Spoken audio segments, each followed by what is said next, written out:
মাতুনা দিকে আমরা তাহলে চাষা এলাকায় থাকতো না ভাগতো। শয়তান চির শত্রু, শয়তান রে কেউ জায়গা দেয় না, নিজের শত্রু কেউ জায়গা দেয় না। কেউ যদি পিস্তল লইয়া ঘুরায় আপনারে মারবার লাগি, তারে কি আপনার বাড়ির জায়গা দিবেন? প্রতিহত করবার জন্য যত চেষ্টা আছে করবেন।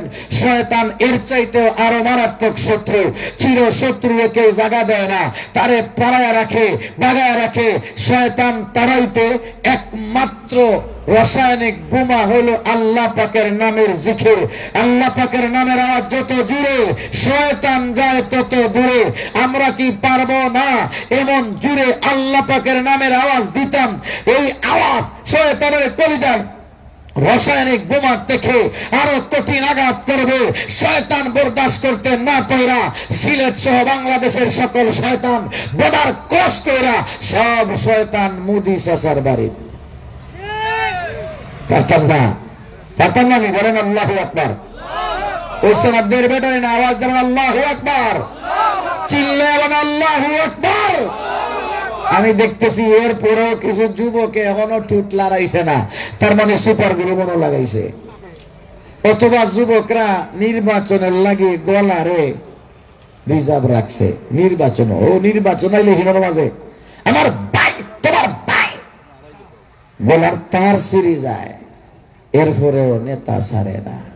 সারাদিন চিল্লাইয়া রাত্রে 12টার যখন বাড়ি যায়, মায় জিগায় কই গেছিল রে, হের গলার ব্যাটারির চার্জ নাই।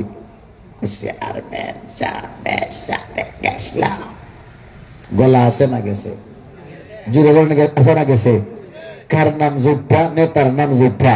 যে নেতা সবের নাম জুপ্পা গলা দিছে, নেতায় কি তার গলা বানাইছে? যারা মাতুন নেওয়ার গলা মনে মেম্বারশিপ বানাইছে। আমরা গলা কি চেয়ারম্যান মেম্বার বানাইছে? এমপি মন্ত্রী বানাইছে? রাজা বাদশাহ বানাইছে? গলাটা কে বানাইছে? আর জীবনকে নেতায় গলা বানাবে দূরের কথা, আমার আপনার গায়ের একটা পছন্দ বানানোর ক্ষমতা পছন্দ বানাইতে পারে না। ওই নেতার নাম জুটটা 5 বছর পর পর যদি গলা বানতে পারলাম, যে আল্লাহ পাক গলা বানাইছেন, গলার ভিতরে শক্তি দিয়েছেন, এখনো কথা বলাইতেছেন। গলার উপরে নিয়ামত, নিচের নিয়ামত, ডানে ডানে সামনে পিছনে লক্ষ লক্ষ কোটি কোটি নিয়ামত আমাদেরকে দিয়েছেন। কি এত নিয়ামত চাওয়া ছাড়া, আবদার ছাড়া, পিটিশন ছাড়া, দরখাস্ত ছাড়া, অ্যাপ্লিকেশন ছাড়া এত নিয়ামত যে আল্লাহ পাক দান করলেন, ওই আল্লাহ পাকের নাম জুটটা গলা ভাঙতে রাজি নাই। বলেন আল্লাহু আকবার। আর জোরে আল্লাহু আকবার, নারায়ে তাকবীর। এই আইলা করে লাসিল্লা চিন্তা গলা ওরা সাইডা হবে। নারায়ে তাকবীর, ইসলাম সানহি জামে মসজিদ, যুব সমাজ, বুড়া সমাজ ওরারে বাদ দেওয়া যাইত না। রাখবো যে আমরা যারা জন্মাইছি হুজুরে যুব সমাজ কইয়া চিল্লায়, আমরা নামটাও লইল না। সব খুশি থাকো বাবা। ভাইরা আমার, আমি আপনাদের সম্মুখে কোরআনে পাক থেকে 30তম পারার একখান সূরা, 4 আয়াত বিশিষ্ট কোরআনের সবচেয়ে শ্রেষ্ঠ সূরা, সূরা ইখলাস তেলাওয়াত করেছি। আল্লাহ পাক বলেন, কুল হুয়াল্লাহু আহাদ আল্লাহুস সামাদ লাম ইয়ালিদ ওয়া লাম ইউলাদ ওয়া লাম ইয়াকুল লাহু কুফুয়ান আহাদ। এই সূরার নাম সূরা ইখলাস। 4 আয়াত। কত আয়াত? জীবন কয় আয়াত? এই সূরার বৈশিষ্ট্য সম্পর্কে হাদিসের কিতাবে লেখে, সূরাতুল ইখলাস তাদিলু সুলুসাল কুরআন। আল্লাহর কোন বান্দা সূরা ইখলাস যদি একবার তিলাওয়াত করে, তার আমলনামায় কোরআন শরীফ 10 পারা তিলাওয়াত করলে যা সওয়াব, সূরা ইখলাস একবার তিলাওয়াত করলে আমলনামায় সমান সওয়াব লেখা দেওয়া হয়।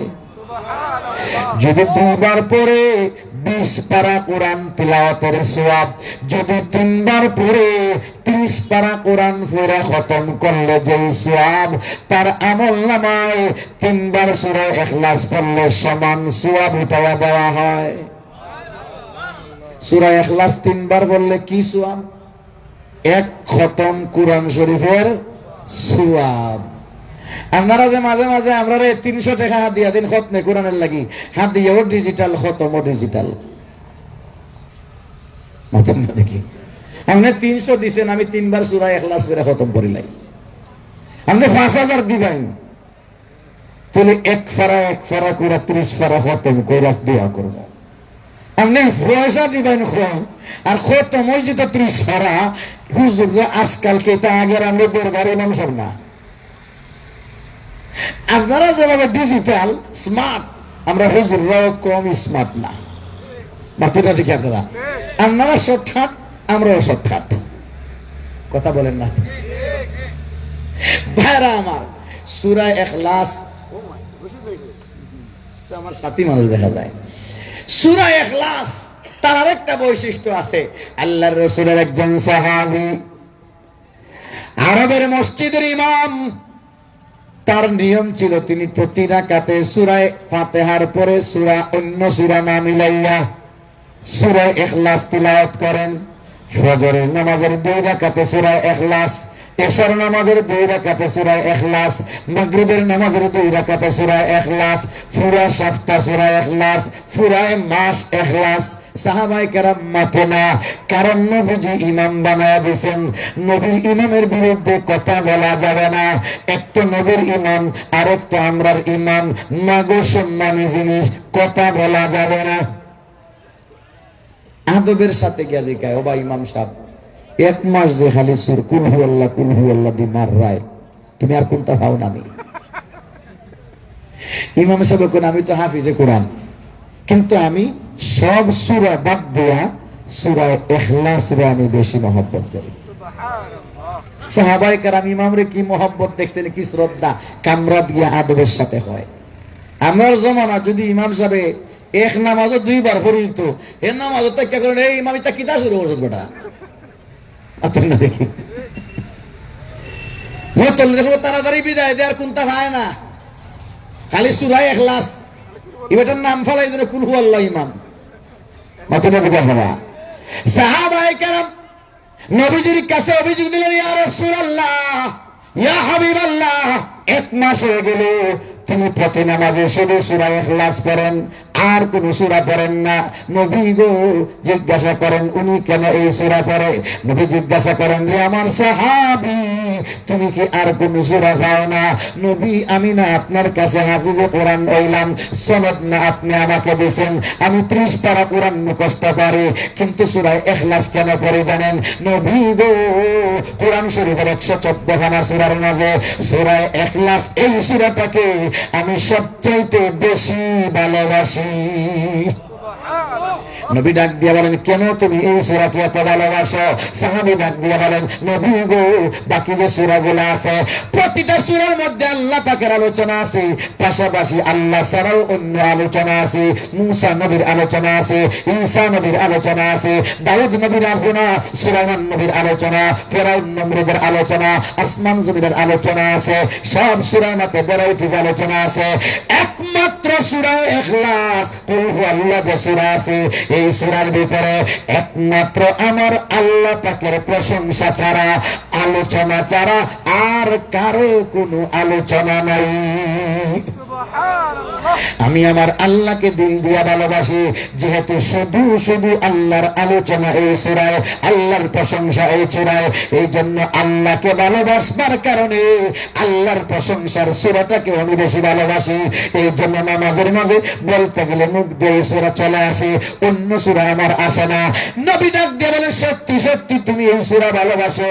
যিনি বলেন, জি হ্যাঁ, আমি বেশি বেশি ভালোবাসি। নবী ডাক দিয়ে বলেন, ইন্না হুব্বাকা হাযিহি সূরাতা ইউদখিলুকাল জান্নাতা, তুমি যে সত্যি সত্যি সূরাকে ভালোবাসো, এই সূরার ভালোবাসা তোমাকে সোজা সোজা জান্নাতে প্রবেশ করাবে। সুবহানাল্লাহ। সূরা ইখলাসকে যে ভালোবাসে, সোজা সোজা জান্নাতে যাইব। এখন সানহিলের যুবকরা কইব, ইজাত হুজুরি আমরার দরকার, সোজা সোজা বেহেশতের রাস্তা দেখাইয়া দে। সূরা ইখলাস মহব্বত করলে বেহেশতে যাওয়া যায়, তে আর নামাজ না পড়লেও চলবে। রোজাও লাগতো না, নামাজও লাগতো না, আর কিচ্ছু লাগতো না, খালি সূরা ইখলাস রে ভালোবাসনো। আপনারা দেখি আপনারা যে সাহাবী ভালোবাসছেন উনি নামাজ সাইরা না নামাজ পড়িরা, জোরে বলেন, জোরে বলেন, নামাজ পড়িয়া। কেউ যদি বলেন সূরা ইখলাস ভালোবাসলে বেহেশত যাওয়া যায়, তাহলে আপনি ভুল করবেন, আর কিচ্ছু লাগতো না, বুঝলে ভুল করবেন। এটা এরকম হবে, এক বেটা গেছে কমলা কিনতো, কি কিনতো? কমলার দোকানদার সারাদিন কাস্টমার পাইছে না, এক কাস্টমারই হয়েছে। হি বেটাও তার মাল লাগে, কমলা লাগে 5টা। কয়টা লাগে? মায়ে 5টা কমলা পাইছে। আয়া কো ভাই আমার 1 কেজি কমলা দাও। কো ভাই কমলার দাম কমাইয়া নিব, তুমি 5 কেজি নাও কি? না ভাই আমি এত নিতে পারতাম না। 5 কেজি তুমি নেও, তাহলে 1 কেজিতে 1-1টা বোনাস দিব এক্সট্রা। তখন 5 কেজি নিলে যদি 500 টাকা হয়, তো বোনাস 5টা পান্দানি। মায়ে চাইছেন কয়টা? দেখো ভাই সাহেব ভালো হয়েছে, তোমার 5 কেজি লাগতো না, ও 5টা যে এক্সট্রা ওগুন দিলাম। মাথুন না দেখি দিবনি, মাথুন না জুতা কুইল্লা মোজা দিবে রইব। কথা বলেন ঠিক কিনা? যেভাবে 5 কেজি কমলা নিলে 5টা ফ্রি, 5 কেজি বাদ দিলে 5টা নাই জুতার বাড়ি, ঠিক একইভাবে নামাজ বাদ দিয়া সূরা ইখলাস দিয়া বেহেশত যাওয়ার ইচ্ছা করলে জুতার বাড়ি। যেটা বলেন ঠিক কিনা? ও বোনাস বাদে আসল রাখা 5 ওয়াক্ত নামাজ ঠিক রাখা সূরা ইখলাস যদি মহব্বত করে, তাহলে সূরা ইখলাস বেহেশতে লইয়া যাবে। কথা বলেন ঠিক কিনা?